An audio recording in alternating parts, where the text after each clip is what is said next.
Hello, I hope you guys are doing great. Um, Today, I want us to talk about jobs, job applications. Where do you start? How do you go about it? And especially the common mistakes that we keep making that cost us a lot when it comes to getting that call for the interview. All right. Now, one of the biggest mistakes I have seen people do is to send their application in Word format. Guys, if you send your application in Word format, depending on whichever PC I'm using, computer I'm using, whatever applications or Microsoft Office I'm using, there's a very high possibility that your document is going to get to the HR office or your recruiter, when it's distorted. And the first thing somebody thinks about when they see a distorted job application is, this is not the right option, because you're probably to be honest, it says you're disorganized. All right. So, and I know nobody does a job application and sends it out wanting to give a picture of them being disorganized. But unfortunately, that is what technology will do if you do not do your application in the right format. So always make sure that before you send out your document, it is in PDF format.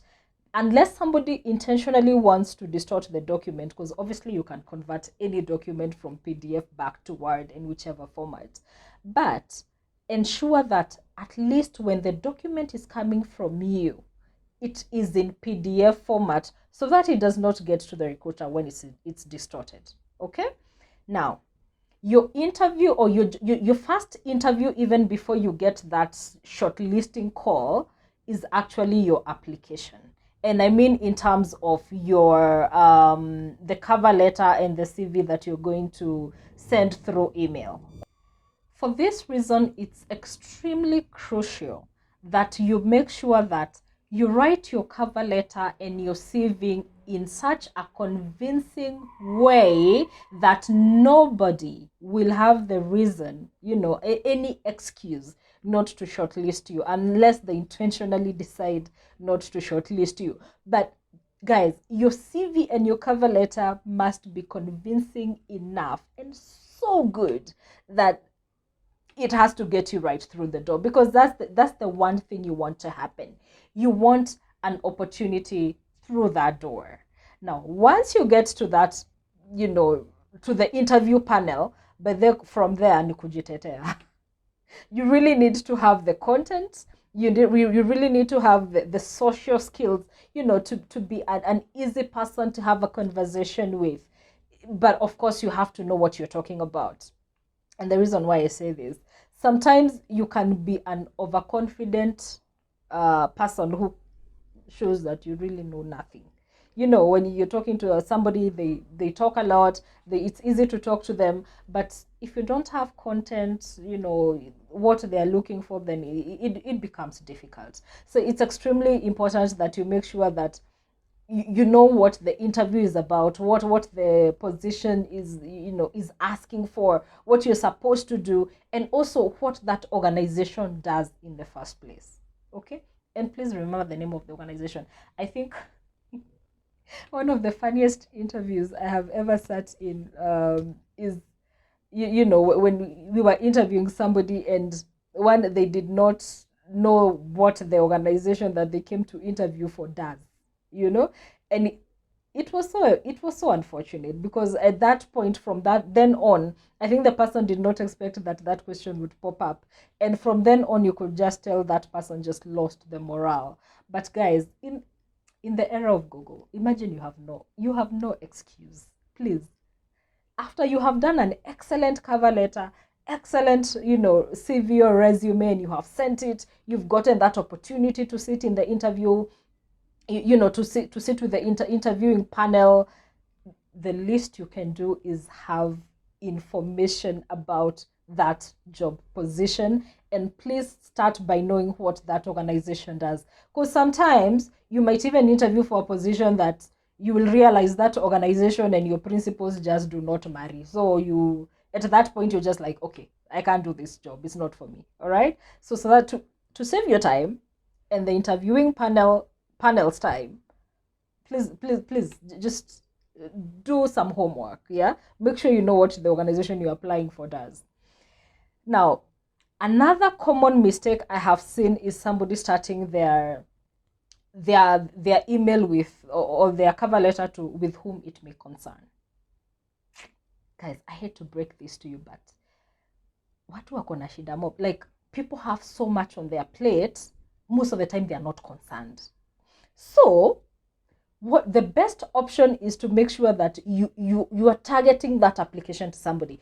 If you do not know who the HR person is, or whether some organizations don't even have, some organizations do not have a HR manager, but they have a recruitment department for sure. Yeah. So instead of saying to whom it may concern, because most people are not concerned, if you're being honest, you would rather say to the human resource manager, or to the human resource director, or to the recruitment manager, or to the recruitment director. Yeah. It's more direct. At least, even if you're sending it as a blind application to, I know when a lot of times when we are starting out, we send a lot of blind applications to a lot of organizations. At least if you have said to the human resource director or the human resource manager, it's somebody will get the letter. Even if they will not do much about it, it will end up in somebody's hands who at least may be concerned because it's addressed to them. You understand what I mean? Like, please, let's stop using to whom it may concern. Okay, perfect. Now, something else that I have seen, and I think this has a lot to do with social media and how we communicate nowadays, is a lot of, I don't know whether we still call it broken English, but just wrong grammar. Yeah. And it's unfortunate because we have autocorrect, and if you're not sure of a word, you can actually Google it. But autocorrect is free. So when you send your application, when it's full of mistakes, I mean, like what are you communicating? You might not be the right fit for the job because, first of all, autocorrect is free, so it wouldn't have costed you anything to use it. Then you're sending me an application either with Sheng or words like hi. Like, the worst, let me tell you, I'm laughing. The worst I have ever seen somebody write in an application is starting an email with hi. And I mean HAE. Hi. Hey? I'm sorry. But why would you want to do that to yourself? Like, you already disqualified yourself even before. When you have just failed before you even sat for the exam. Like, just, okay, you get the point, please. No hi. I have seen HI, hi. I have seen hey, HEY. I have also seen the hi, HAE, and also I. The worst was AE, I. And I was like,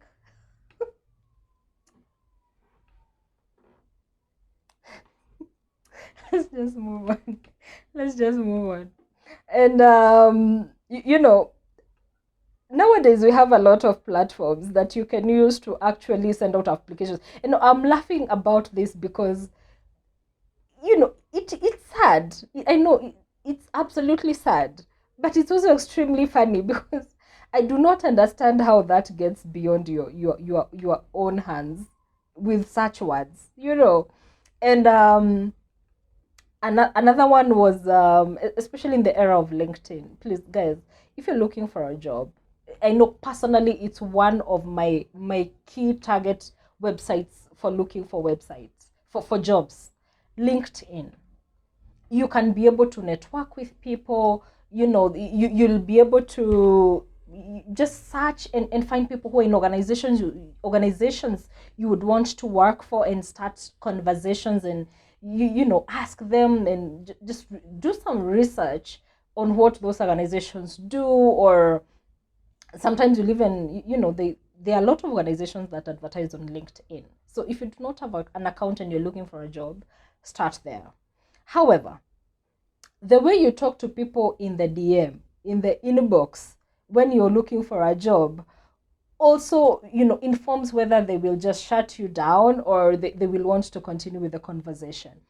So don't be a stalker, but take advantage of social media also, or such platforms like LinkedIn, to be able to network with the right people. Because in my job search, and if you've not read my job search, my job seeking journey, or my nutrition um, sector journey, you can check out my website, stellaafia.com. There's a blog there about my experience, and I think you will learn a lot from my mistakes, because I made quite a number of mistakes, and but also I decided to spread my wings wide, spread my net wider, yeah, and I ended up at least with a lot of opportunities. But anyway, back to our job applications conversations. Somebody once texted me, "Hi, I want a job, please." It's okay because it's genuine. However, if you're approaching somebody, with the intent to get a job, especially by the if you send a HR such a statement like, "Hi, I want a job, please," I don't think you're gonna get a text back or a call back, or you're probably gonna get a block, probably. Yeah.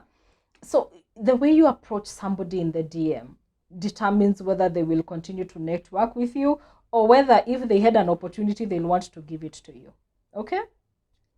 Now, apart from the language and how you put your CV and cover letter together, when you have gotten the opportunity to get through the door, to go for that interview, make sure that you leave no doubt that you're the right person for the job. And let me tell you the truth, there will come up, some question will come up that you honestly had no idea it would come up, and what the answer is.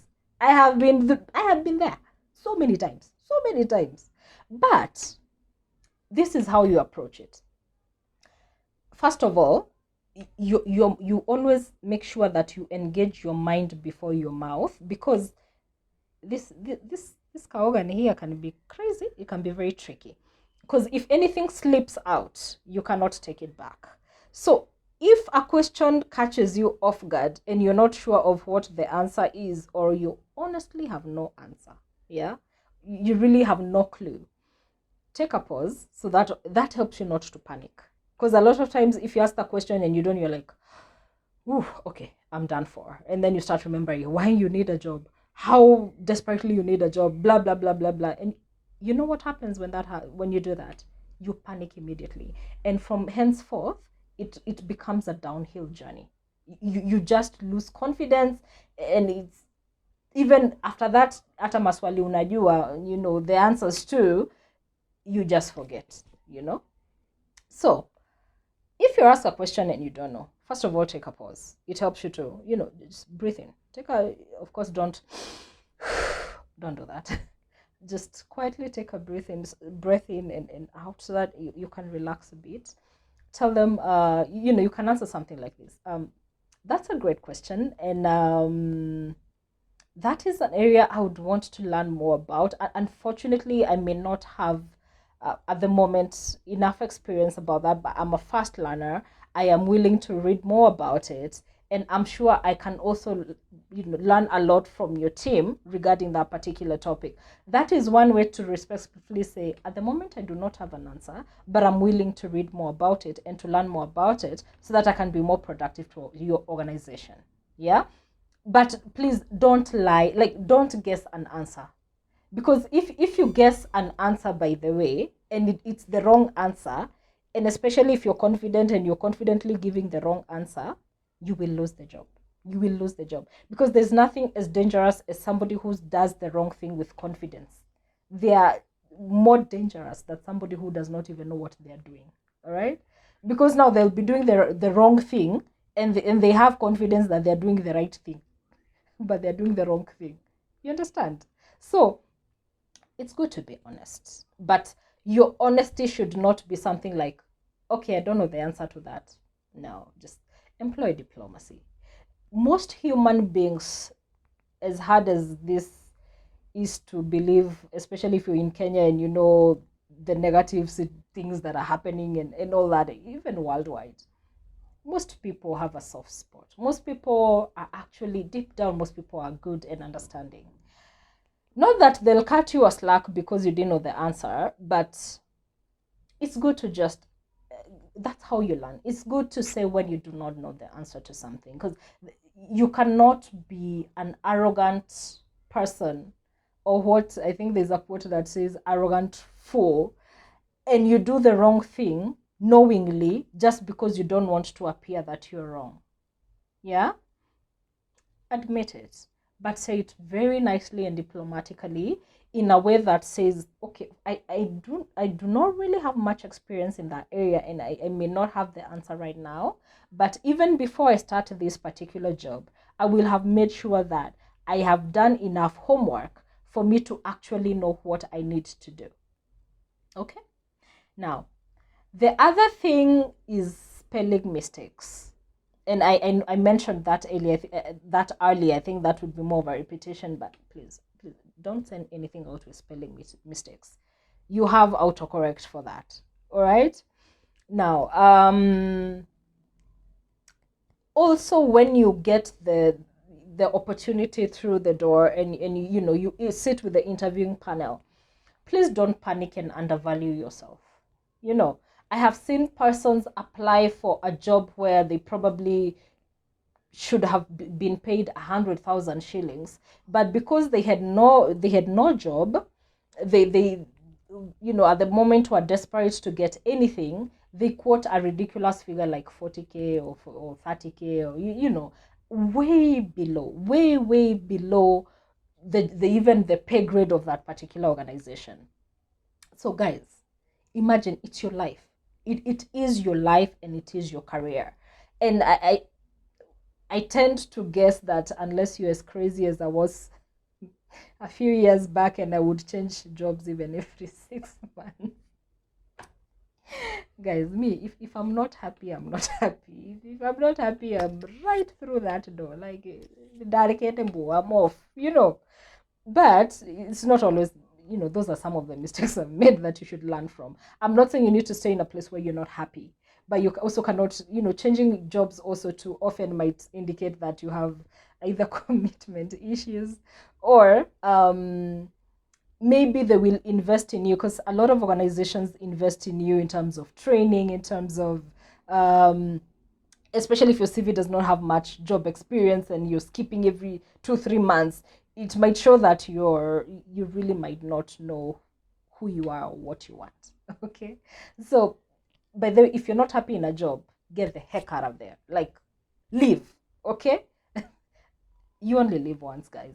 Okay, that's not an excuse to do crazy things, but you cannot stay in a place where you're not happy, basically. But also be open to learning, because even in the most uncomfortable situations that I've ever been in, and I think one of the worst was, if you've read my vlog about my blog, stellaafia.com, about my work journey or employment journey. I think there's a job you saw where I was conned by some couple that had employed me to run a non-existent NGO.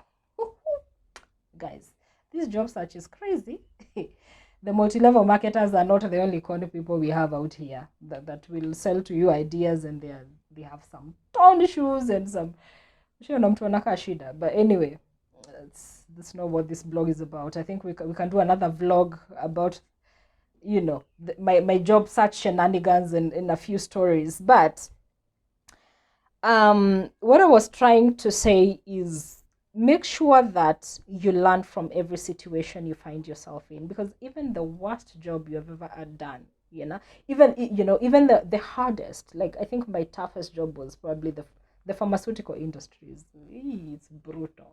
It can be really brutal, and I think I need to do a specific vlog about that industry and my experience and how you can survive without breaking, because girl, guys, it was tough. But I mean, have learned some of the best lessons from jobs that I thought were the hardest, the worst.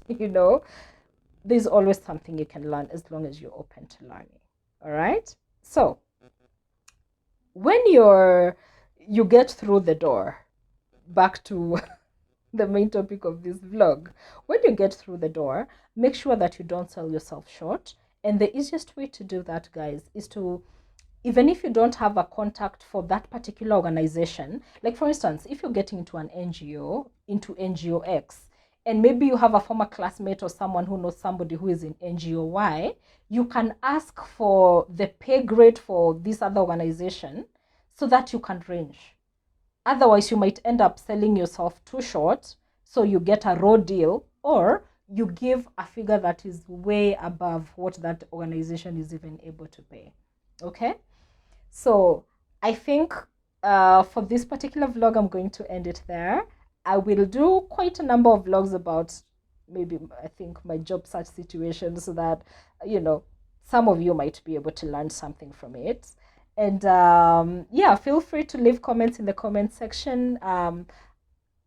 Ask about topics you want us to discuss. I know somebody earlier requested on guidance on how to do a concept for service delivery. Like if you're doing corporate wellness, how do you sell yourself? Yeah, how do you do some sort of proposal or presentation that can help you explain to people what you do? And I will cover that in one of our future vlogs. For now, be safe. Follow COVID guidelines. I mean, guys, this thing is going nowhere. So please make sure that you're staying safe, you're following all guidelines that are put in place. And, most importantly, don't give up. Even if you do not have a job at the moment, it gets better, guys. I have been there. It was crazy for me. It was a struggle. I know it's a struggle for a lot of people. But, guys, there's always hope. There's always a better day. There's always, guys, things work out. Eventually, they work out. Just stay positive and take care of yourselves. All right. Until the next one, thank you for watching this one. Remember to subscribe, like the video, and I hope you learned something. All right. Bye for now.